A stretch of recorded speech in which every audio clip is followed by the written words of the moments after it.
Nah, kita akan bahas terkait dengan tegangan total, tegangan air pori, dan tegangan efektif dengan contoh soal dan penyelesaiannya supaya teman-teman lebih mendapatkan gambaran ini kira-kira kalau di lapangan dipakainya di bagian apa, fungsinya untuk apa gitu ya. Ini kita lihat teman-teman. Nah, ini soal pertama. Suatu profil tanah seperti pada gambar di bawah, diminta dihitung tegangan total, tekanan air pori, dan tegangan efektif pada titik-titik A, B, C, dan D. Jika diketahui pasir, jadi kondisi di atas ini antara A dan B ini kedalaman 4 meter pasir, dengan spesifik graviti 2,65, angka porinya adalah 0,45. Dan lempung di bagian bawahnya sedalam 10 meter ini dengan spesifik graviti 2,72 dan angka porinya 1,2. Di mana di sini ada kondisi muka air tanah yang merendam si lempung ini. Berarti lempung ini dalam kondisi jenuh air, ya. Nah, kira-kira gimana gambar atau diagram dari tegangan total, tegangan air pori, dan tegangan efektif yang terjadi? Kita akan lihat ya. Oke, kita hitung dulu nih untuk tanah pasir. Nah, asumsi tanah pasir ini kita asumsikan ya, meski keadaannya di lapangan mungkin masih ada air permukaannya, kadang di pasirnya ini tidak kering total, tapi dalam hal ini di soal ini kita anggap bahwasannya di atas muka air tanah dianggap dalam kondisi kering. Berarti sebenarnya ini tidak ideal, tapi kita asumsikan bahwasannya pasir itu kondisinya kering, tidak ada pengaruh uap air gitu ya. Sehingga bisa kita hitung bahwasanya dengan rumus sifat indeks properties tanah kemarin, nah ini dipakai lagi ya teman-teman. Gamma D adalah spesifik gravity kalikan berat volume air dibagi 1 ditambah angka pori. Nah, kita masukkan angka tadi ke sini, didapatkanlah bahwa gamma D dari pasir adalah 17,93 kN per meter kubik. Ya. Kita hitung untuk tanah lempung. Ini catatannya kedudukan muka air di atas permukaan lempung menunjukkan bahwa lempung dalam kondisi jenuh. Selanjutnya kita bisa hitung berat volume jenuh dari lempung adalah kita masukkan rumus ke sini. Ini sama ya, kita gunakan sifat indeks properties tanah kemarin. Rumusannya seperti ini, tinggal kita masukkan angka-angka yang ada, didapatkanlah gamma saturated lempung adalah 17,48 kN per meter kubik. Nah, ini kita tinggal bisa cari gamma aksen atau gamma efektif tanahnya, tanah lempung ini adalah gamma saturated dikurangi gamma air. Ini kita kurangkan 17,48 dikurangi 9,81, hasilnya adalah 7,67 kN per meter kubik. Ini adalah gamma efektif dari si tanah lempung, ya. Oke, parameternya sudah dapat, coba kita lihat. Nah, kita coba akan hitung masing-masing tegangan total, air pori, dan efektif. Nanti sebelum kita gambarkan diagramnya. Oke, kita punya titik di sini A, di sini B, di sini C, di sini D. Dengan masing-masing kedalamannya sudah diketahui gitu ya. Kita hitung tegangan total di titik A. Kita lihat A. A ini masih di permukaan tanah. Berarti belum ada yang berkontribusi membebani dia. Maka dia tegangan total, air pori, dan tegangan efektifnya adalah 0 semua. Ya teman-teman. Titik B. Nah, titik B lokasinya sudah di sini. Di sini ada permukaan pasir, tebalnya 4 tadi. Nah, berarti kita bisa hitung nih, tegangan totalnya berapa. Nah, tegangan total adalah ketinggian dari si pasir kalikan berat volume pasir. Dalam hal ini tadi asumsinya berat volume keringnya. Di 4 kalikan 17,93 kita dapatkan 71,72. Nah, tekanan air pori ada nggak di sini? Karena air baru ada bekerja di sini, di mana B ini persis di atas permukaan air, sehingga belum bekerja tegangan air porinya. Kita tulis di sini adalah karena belum bekerja dia 0. Sehingga tegangan efektif tinggal kita kurangkan 71,72 kurangi 0 adalah masih sama 71,72. Seperti itu ya. Oke, sekarang ke titik C. Titik C ini 5 meter di bawah dari titik B tadi. Kita lihat, dia sudah terendam air di posisi tanah lempung. Tegangan total di titik C itu berarti kontribusi dari tegangan total di titik A ditambahkan nanti tegangan total antara B sampai C. Jadi untuk mempermudah ya, tegangan total titik B tadi sudah dapat, ditambahkan kedalamannya 5, kalikan, ingat ini terendam air, berarti gamma saturated. Kita di sini punya gamma saturated dari si lempung. 5 kali 17,48 dijumlahkan 159,12 kilonewton per meter persegi. Oke, itu untuk tegangan total. Nah, sekarang kalau tegangan air porinya apa yang bekerja di sini? Di titik C ini. UC sama dengan, ini hanya 5 meter airnya yang bekerja, dikalikan gamma air. 5 kali 9,81 ketemu 49,05. Sehingga kalau kita ingin mencari tegangan efektif, tinggal kita kurangkan 159,12 dikurangi 49,05, hasilnya 110,07 kilonewton per meter persegi. Ketemulah tegangan efektif di titik C. Kita lihat, sekarang ditanyakan di titik D. Titik D kalau tegangan totalnya berarti penjumlahan dari lapisan atas B ini sampai ke sini.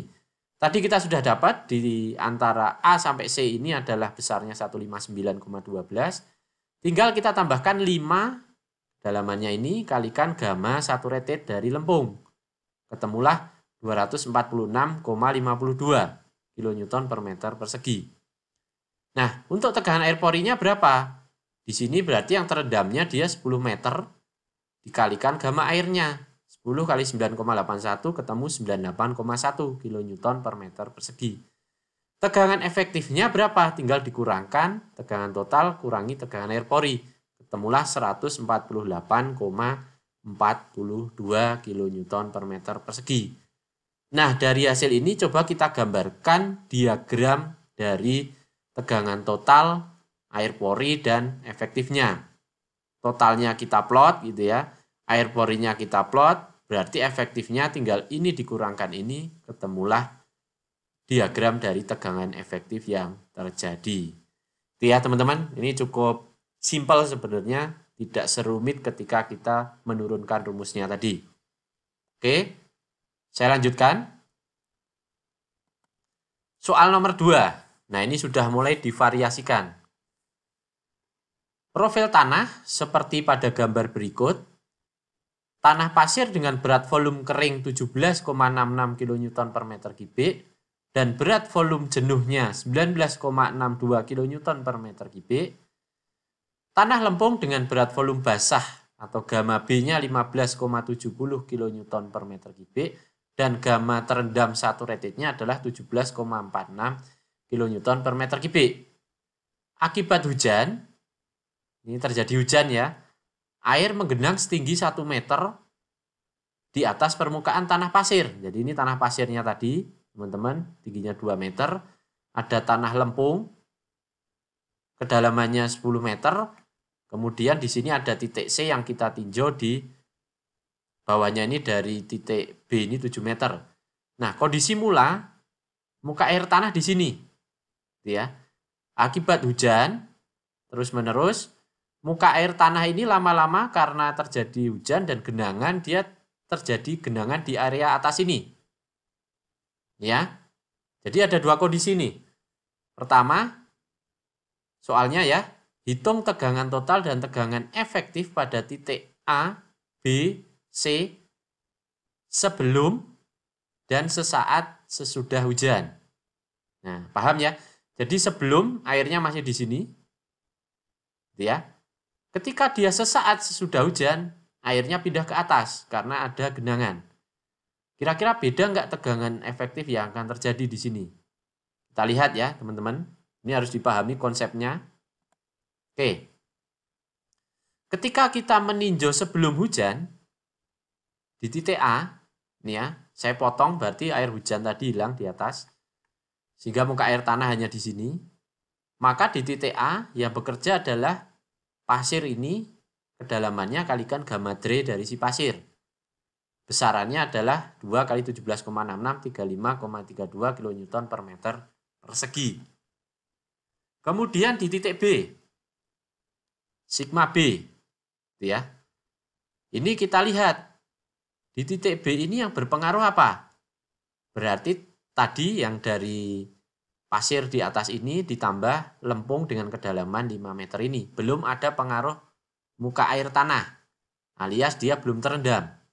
Maka ini rumus ini kita masukkan karena ada pengaruh dari atas tadi, ketemu 35,32 tadi ditambah 5 kalikan gamma tanah lempungnya 15,70. Ini belum yang kondisi terendam ya, karena kita masih pakainya yang ketika dia masih lempung biasa, belum terendam air.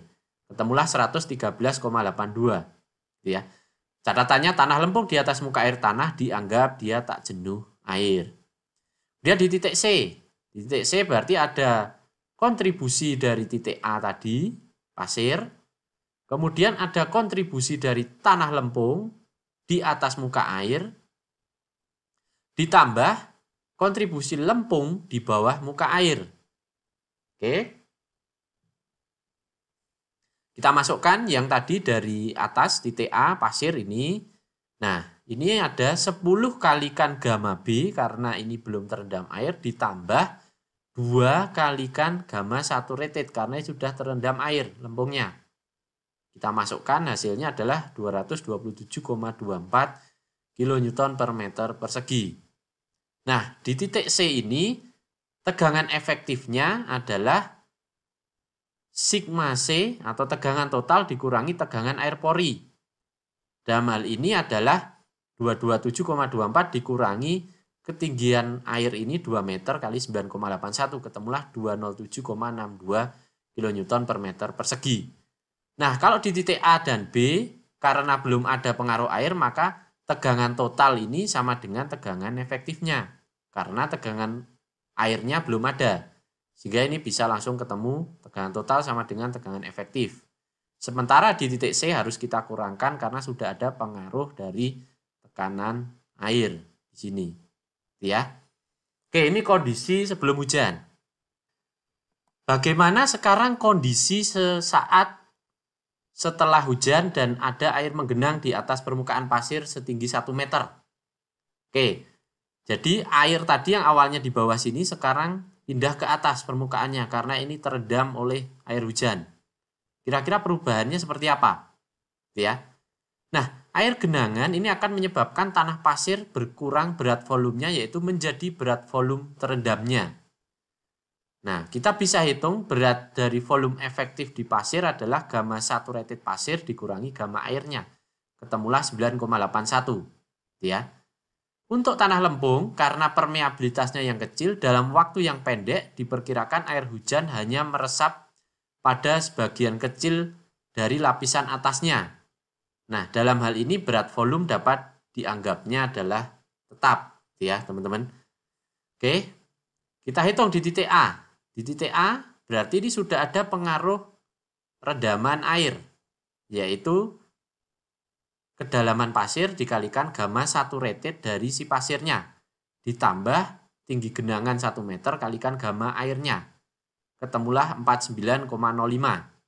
Nah, kalau ditanyakan tegangan efektifnya, berarti 49,05 ini dikurangi dengan tekanan air porinya, yaitu 1 plus 2 alias 3 meter, tinggi airnya kalikan gamma airnya. Ketemulah 19,62 kN per meter persegi. Lain ya kondisinya ketika dia sebelum terendam tadi dengan sekarang kondisinya dia terendam. Tegangan efektifnya. Oke. Di titik B. Titik B berarti ada pengaruh untuk tegangan totalnya sama ya. 1 kalikan gamma air ditambah 2 kali gamma saturated pasir ditambah 5 kali gamma lempungnya. Nah, dalam hal ini karena baru sesaat setelah hujan, gitu ya. Jadi belum berpengaruh ke lokasi di sini. Oke, untuk tanah lempung, karena permeabilitasnya yang kecil, nah ini ya lempung, karena permeabilitasnya kecil, dalam waktu yang pendek alias sesaat setelah air hujan, itu dia hanya meresap sebagian kecil ke tanah lempung ini pada bagian yang atas, sehingga muka air pun yang ada di benar-benar dia saturated, dia ada di sini. Jadi sekarang ada dua muka air, di mana ini muka air tanah dan ini muka air akibat genangan yang berada di atas lempung. Nah, lempung ini dianggapnya karena sangat kecil permeabilitasnya, ketika sesaat setelah hujan ini belum terintrusi oleh air. Nah, ini jadi ada 3 kriteria, nanti ada gamma SAT di pasir, ada gamma SAT di lempung, dan ada gamma normal di lempung itu sendiri. Gitu ya teman-teman, jangan bingung ya. Oke, sehingga hitungan tegangan total dan efektif, ini saya ulang. Jadi, hitungan tegangan total dan tegangan efektif di titik A, dia di titik A berarti dia ketinggian dari tanah 2 meter dikalikan gamma SAT karena terendam. Pasir kan cepat dia merembeskan air, makanya dia langsung menjadi saturated. Ditambah tinggi air dikalikan gamma air, ketemulah 49,05 kN per meter persegi. Kalau ditanyakan tegangan efektifnya, maka tegangan total dikurangi tekanan airnya. Nah, tekanan air di titik A berarti kedalamannya 1 ditambah 2 dikalikan gamma air. Ketemulah di sini kurangkan 19,62 kN per meter persegi. Ya. Nah, sekarang di titik B, kita lihat. Di titik B, tadi saya sampaikan air belum sempat masuk karena ini permeabilitasnya kecil. Sehingga kita pakainya di sini gamma punyanya si lempung. Masih biasa, gamma lempung biasa, bukan yang saturated. Sehingga tekanan total adalah 1 dikalikan gamma air akibat air, 2 dikalikan gamma SAT dari pasir, ditambah 5 kalikan gamma si lempung itu sendiri, karena di sini asumsinya belum terendam karena baru sesaat setelah hujan. Oke.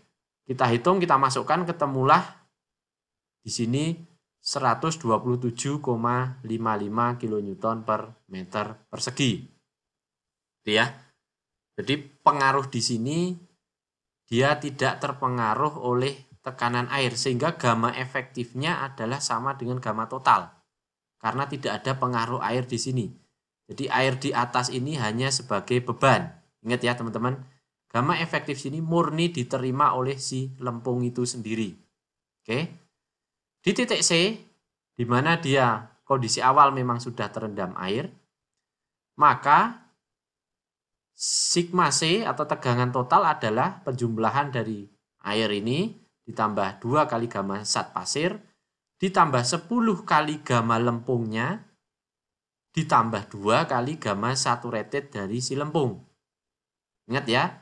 Tadi di sini belum sempat terendam karena ini sesaat, sedangkan di sini kondisi muka air tanah awal adalah sudah di sini. Oke.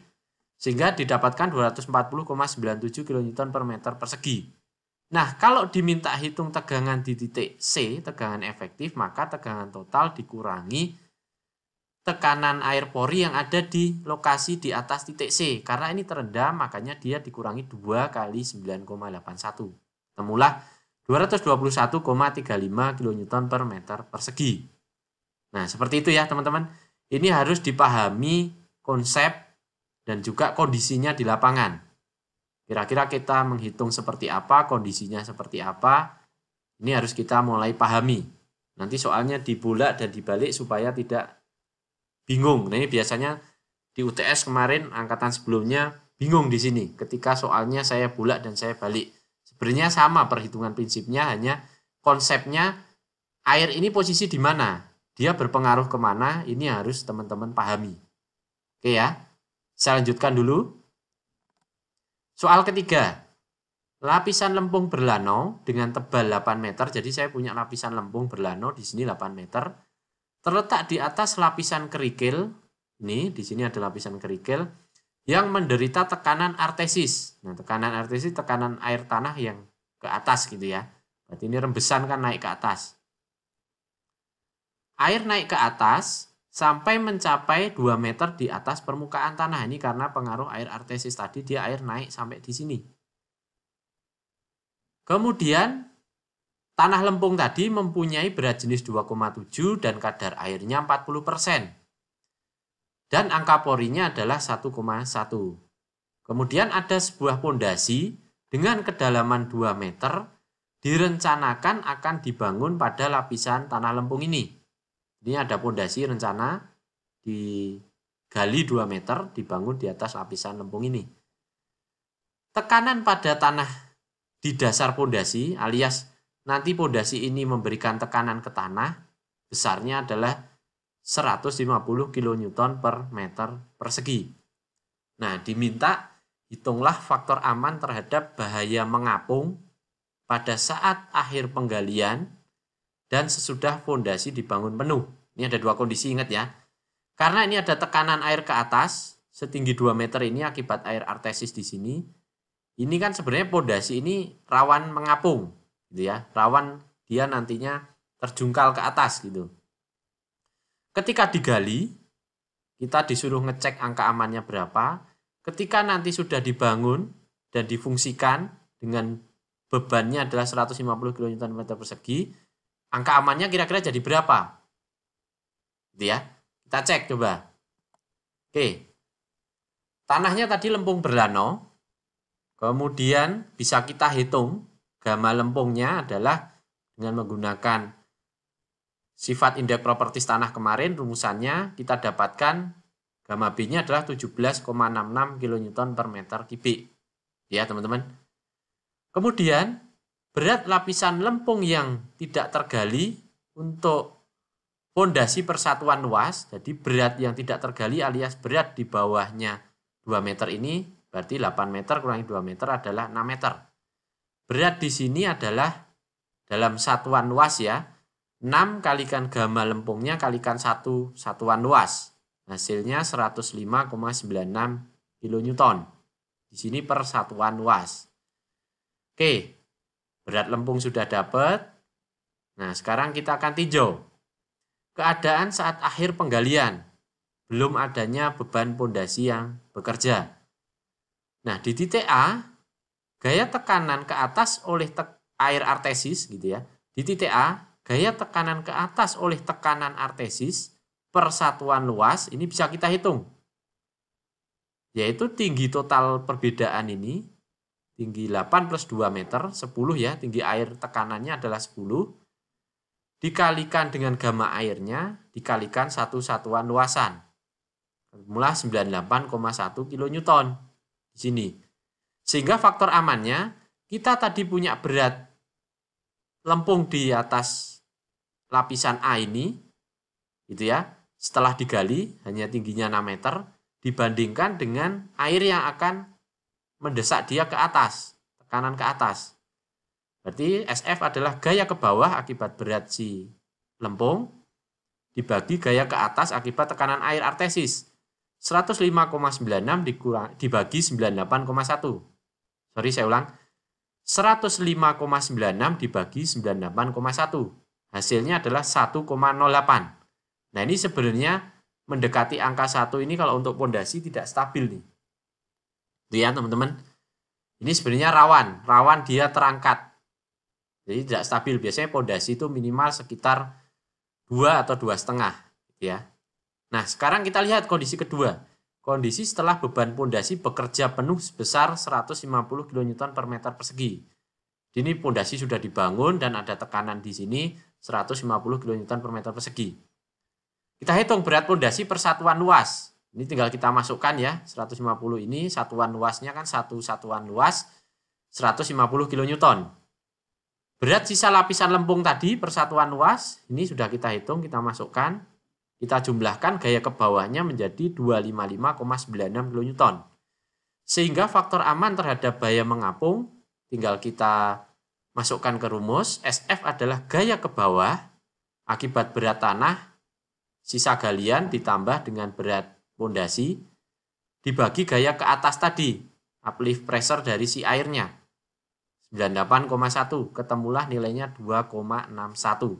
Nah, ini biasanya nilainya sudah dapat dikatakan aman bahwasanya pondasi nanti berdiri di atas tanah dengan adanya tekanan air artesis ini karena nilainya sudah 2,61.